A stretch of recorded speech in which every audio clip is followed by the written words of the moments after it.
경남 지역 최신 이슈를 분석하는 헬로 이슈 토크입니다.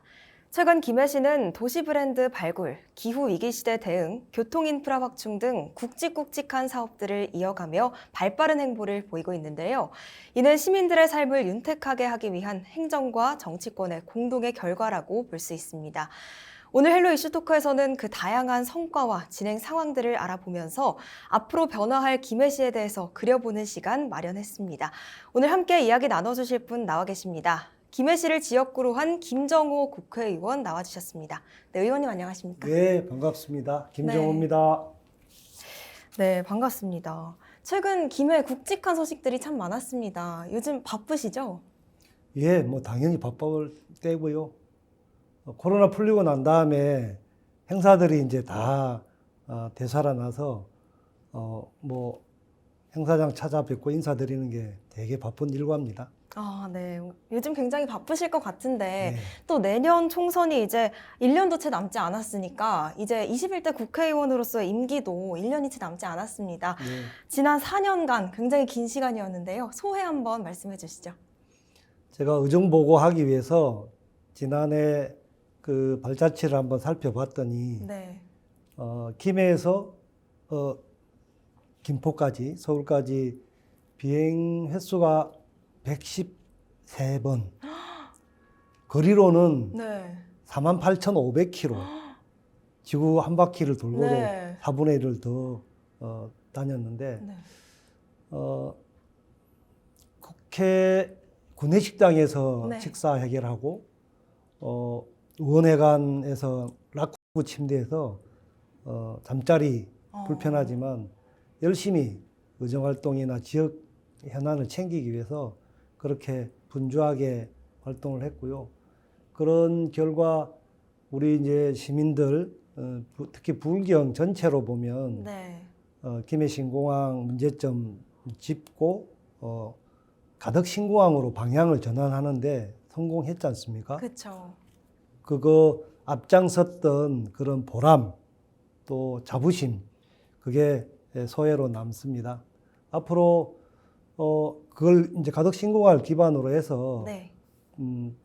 동부가 물류 플랫폼 그 특히 육해공 트라이포트를 기반으로 하는 네. 미래 먹거리로 물류 산업이나 첨단 산업들 유치하는 그런 큼직큼직한 일들 더 챙기겠고요.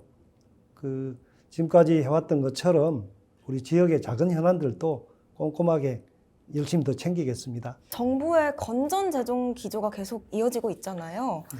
그래서 국비 예산 확보가 어려울 것 같은데 지금 어떤 상황인가요? 아무래도 긴축하고 지금 세수가 줄어들어서 네. 사업비가 아마 축소될 개연성이 높습니다. 그런데 꼭 해야 될 것들이 있지 네. 않습니까? 그런 거는 예산 편성할 때부터 또 나중에 국회 심의할 때까지 저희들이 꼼꼼하게 챙겨서 단계별로 우리 김해시에 필요한 재원은 꼭 확보하도록 하겠습니다. 네, 알겠습니다. 그럼 꼭 확보해야 할 사업들 어떤 게 있나요? 신규 사업. 그 중에서 우리 이제 김해가 네. 꼭 미래 먹거리 산업으로 해야 될 게 동부가 물류 플랫폼을 김해에 유치하는 거. 근데 그거는 이미 이제 제가 지난해부터 네. 작업을 해서 국토부가 용역비 10억 원을 제가 확보해 드리고 네. 그게 국가 스마트 물류 플랫폼 구축 사업인데요. 네. 지금 용역비가 10억인데 앞으로는 엄청난 재원이 많이 투입돼야 되잖아요. 네. 첫 물꼬를 트는 게 요게 꼭 필요한 사업이고 우리 김해에 입지하는 게 좋다. 이거를 이제 연구 용역 결과로 세팅을 해야 되는 건데 그 작업 주로 집중하고 현재는 본격적으로 사업을 하는 게 아니라서 네. 그런 절차를 타당성을 검토하고 그다음에 예비 타당성, 기본 계획 이런 절차를 차질 없이 진행하도록 역점을 두고 있습니다.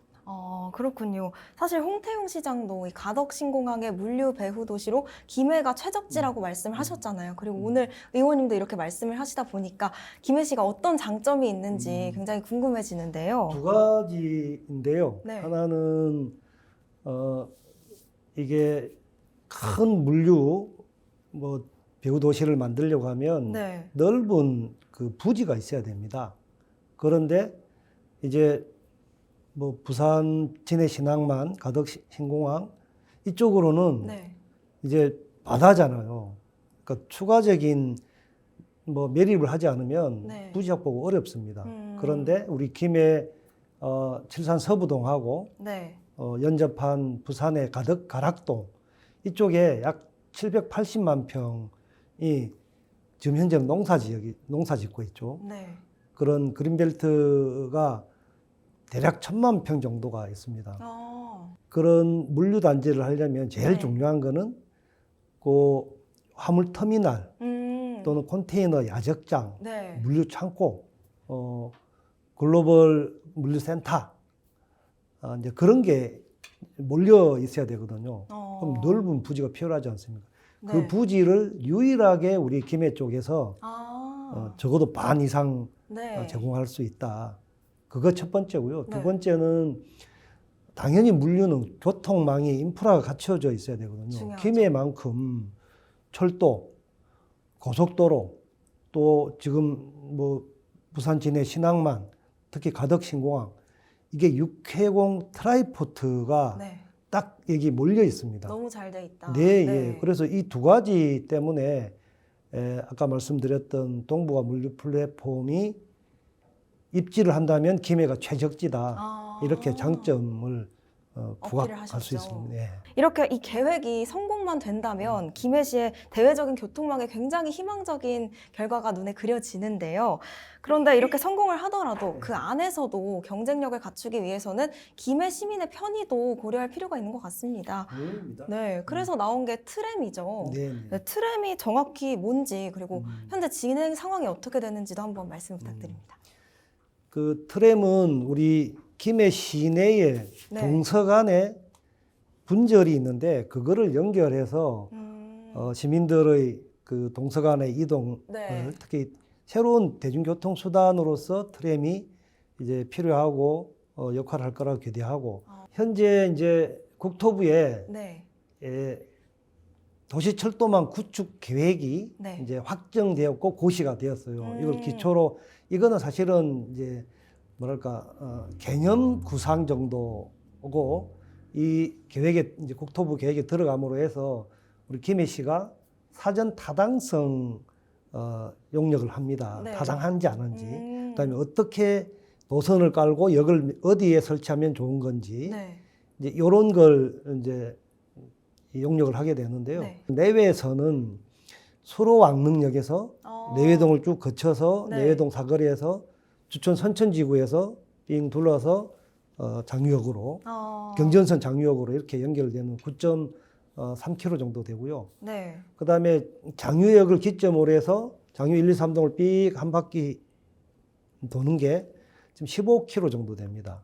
장유 순환선. 네. 이 두 개를 같이 하게 되면 훨씬 더 통합 시너지가 있을 거라고 기대하고 그렇게 지금 노선은 추진되고 있습니다. 근데 김해 교통 인프라를 얘기할 때 빼놓을 수 없는 게 부산 김해 경전철 사례죠. 네. 기대에 비해서 아픈 손가락이 됐다 이런 평가가 많은데 이 문제가 되풀이되지 않으려면 미리 어떤 걸 좀 계획을 해야 될까요? 우선 좀 비교할 필요가 있습니다. 네. 경전철은 키로당 한 600억 정도 듭니다. 지하철은 1200억. 네. 우리 트램은 150억에서 뭐 200억이 안 들거든요. 훨씬 적네요. 예, 건설비가 경전철에 비해서 네. 3분의 1 수준에 불과하고 경전철은 억지로 그걸 밀어붙이기 위해서 수요가 많이 좀 과장되게 수요가 반영이 되었는데요. 네. 근데 이게 교각형이라 장애인들이나 노약자들이 접근하기 어렵고 네. 그 이용률이 사실 낮습니다. 그런데 트램의 경우는 바로 도로에 그 레일을 깔아가지고 아주 저상으로 그래서 휠체어도 바로 들어갈 수 있고 노약자나 어린이나 뭐 바로 탑승하기 편리하게 되거든요. 네. 그다음에 주택 수요가 있는 곳을 뺑뺑뺑 돌기 때문에 훨씬 더 교통 수요가 많다. 저희가 사타를 해보니까 네. 1, 2호선 합쳐서 한 3만 명 정도 돼요, 일일. 어, 근데 그거는 분리해서 따로따로 해서는 거고 통합을 해서 하게 되면 네. 훨씬 더 수요가 많을 거라고 보고 그 교통연구원의 그 용역을 해보니까 운영 적자는 걱정 안 해도 되겠다. 우선 뭐 비용이 적게 들고 그 다음에 이렇게 수요가 많으면 네. 오히려 흑자가 되지 않겠나. 네. 대중 우리 시민들은 발휘되어서 편리해서 좋고 시는 고질적인 대중교통난 해결하고 반면에 흑자가 난다면 뭐 서둘러서 해야 될 것 같아요. 그러면 공사 기간도 궁금해지는데요. 시민들이 대중교통을 원하다 보니까 최대한 빨리 만들어졌으면 좋겠다 하는 생각이 있습니다. 언제 정도로 운영이 될까요? 뭐 30년 안에 해결을 해야 안 되겠습니까? 2030년이요? 예. 그 지금은 이제 절차를 진행하는데 네. 뭐 4, 5년 정도 걸릴 것 같아요. 어, 네. 앞으로 사타 결과 네. 예타해야 되고 예타 결과 기본 계획 수립해야 되고 그러고 난 다음에 업체 선정해서 이제 공사를 해야 되잖아요. 네. 그러니까 이제 좀 걸릴 거라고 보고 그런데 정작 공사 기간은 도로에서 30cm 정도 파서 네. 거기에다 네일을 설치하고 콘크리트로 이제 마감하면 타설하면 끝나는 거거든요. 그다음에 특별히 수소 트램을 추진하고 있는데 굳이 무슨 전기선 같은 게 가선을 할 필요가 없으니까 네. 공사 자체가 굉장히 빨리 될 수 있습니다. 그다음에 그 도로는 트램이 안 다닐 때는 승용차나 버스가 같이 다니는 거예요. 늦어도 30년까지는 개통하고 우리가 이용할 수 있도록 그렇게 지금 추진하고 있습니다. 그러면 또 김해시 교통 편의에서 비음산 터널 아까도 살짝 언급을 해주셨는데 빼놓을 수 없죠. 네, 네. 지금 현재 많은 분들이 진행 상황이 궁금하실 것 같은데요. 한번 말씀해 주시죠. 네, 진례 가면 내 어르신들이 언제 네. 되노? 20년 벌써 지났다. 뭐 네. 이렇게 좀 타박하고 그러시는데 재작년에 비로소 이거 국책 사업으로 하자. 굳이 민자 사업으로 어렵게 할 것이 아니라 이 정도 같으면 그 국가가 고속도로 연장선상에서 그렇게 하면 좋겠다. 조금 늦게 국토부 도로국장하고 좀 협의가 되면서 네. 진례에서 밀양까지 고속도로는 이미 국가 도로망 구축 계획에 들어가서 이제 프로세스가 진행이 됩니다. 근데 이번에 이야기된 거는 비음산 진례에서 창원까지 이 비음산 터널을 뚫어서 네. 이 고속도로 지선을 연결하는 이게 이제 사전에 준비가 덜 돼 가지고요. 반영이 안 됐어. 그런데 이야기된 거는 경남도하고 의논해서 도지사님도 만났는데 네. 지금 남해 3지선 그 고속도로 3지선 용역을 좀 하고 있거든요. 철도시설공단에. 네. 그러면 그게 되면 비음산 터널 구간을 우선 그 고속도로 구축 계획에 기본 계획에 내년쯤에 반영하도록 그렇게 하게 되면 어쨌든 비음산 터널 뚫는 거는 이제 국가 재정으로 고속도로 연장선상에서 창원에서 남밀항까지 이렇게 하게 되면 네.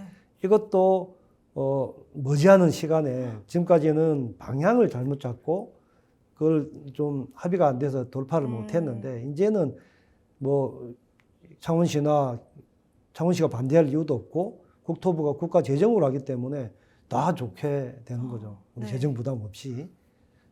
일단 물꼬를 텄다는 데 큰 네. 의미가 있는 것 같습니다. 여러 사업들이 순조롭게 진행이 되고 있고 김해시의 성과가 굉장히 많습니다. 그래서 혹시 내년 총선에 거는 기대 솔직하게 좀 크신가요? 진인사 100,000명이라고 네. 생각합니다. 저는 우리 국민들, 우리 시민들의 합리적인 선택과 판단, 네. 존중하고 저는 믿습니다. 제가 국회의원 되기 전에 10년간 봉하마을에서 친환경 농사 노무현 대통령 유업을 이었는데요. 네. 그때 배운 게 땅은 정직하다.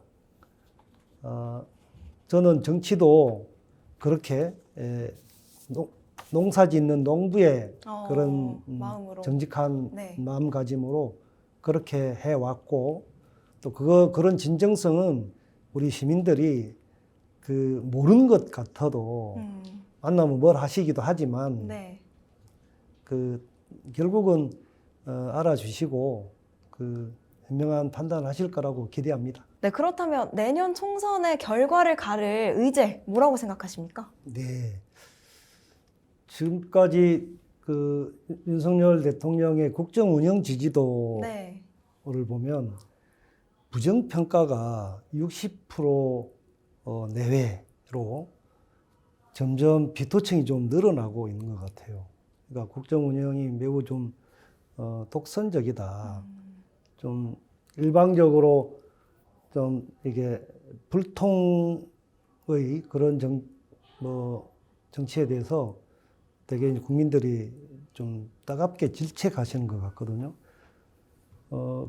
그렇게 본다면 네. 내년 총선의 주요 의제는 지금 2년째 되는 윤석열 정부에 대한 중간 평가, 부정평가가 높은 분들은 정권 심판, 견제가 필요하다. 일방 독주의 제동장치가 필요하다라고 보실 거고, 좀 더 힘을 실어줘야 된다고 보는 분들은 정권 안정이 더 필요하다. 이렇게 아마 판이 갈라질 것 같습니다. 그러니까 총선의 성격이 정권 심판이냐, 정권 안정이냐, 이렇게 저는 의제가 좀 더 형성이 될 거라고 보고, 네. 어떤 분들은 야당 심판으로 이렇게 설정할 수도 있는데, 제가 볼 때는 숫자만 많지, 어차피 총선 이후로 이제 또 결과가 갈라질 건데, 총선만 놓고 보면 그런 정권 중간 평가의 성격이라고 생각을 하고, 네.